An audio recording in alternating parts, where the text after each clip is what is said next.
কপোতাক্ষ নদের তীরে মনোরম পরিবেশে গড়ে ওঠা দৃষ্টিনন্দন ইচ্ছাবিডি ক্যাফেতে নতুন এক খাবার যুক্ত করা হয়েছে। এখানে আসা দর্শনার্থীদের চাহিদা অনুযায়ী বিভিন্ন খাবারের পাশাপাশি এবার থাকছে কাঁকড়া ভুনা। যারা দর্শনার্থীরা আসে তাদের আগ্রহের কারণেই আমাদের কাঁকড়া ভুনাটা চালু করেছি আমরা। আপনারা আসুন এবং খেয়ে দেখুন, এটা আসলেই সুস্বাদু খাবার। কেশবপুর ও কলারোয়া উপজেলার সীমান্তবর্তী সরসকাঠি ব্রিজ সংলগ্ন কপোতাক্ষ নদ তীরে এই ইচ্ছাবিডি ক্যাফে অবস্থিত। এখানকার সুন্দর পরিবেশ এবং রাতের সৌন্দর্য ও আলোকসজ্জা মুগ্ধ করছে দর্শনার্থীদের। এখানকার যে রাতের সৌন্দর্য, এটা যে কোনো দর্শনার্থীদেরকে মুগ্ধ করে তোলে। ইচ্ছাবিডি ক্যাফে নামের এ প্রতিষ্ঠানটির পরিচালক কেশবপুরের বরণডালি এলাকার জুয়েল ইসলাম। তিনি নান্দনিক ডিজাইনে ব্যতিক্রম এ ক্যাফে তৈরি করেছেন। এখানে দ্বিতল বিশিষ্ট কাঠের ভবন সহ কপোতাক্ষ নদের তীরে করেছেন বসার ব্যবস্থা। পরিবার পরিজন নিয়ে ইচ্ছাবিডিতে এসে খেতে পারবেন বিভিন্ন খাবার।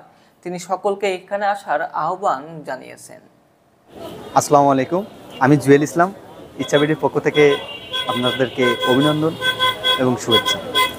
আমাদের ইচ্ছাবিডির স্পেশাল ফুড কাঁকড়া ভুনা এবং chicken fry, lassi, falooda, French fry, fuchka, আরও অন্যান্য ফুড তো থাকছেই।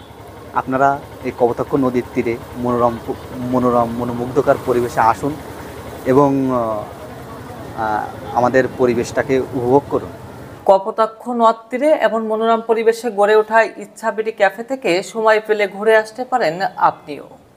কামরুজ্জামান রাজু, কেশবপুর, যশোর।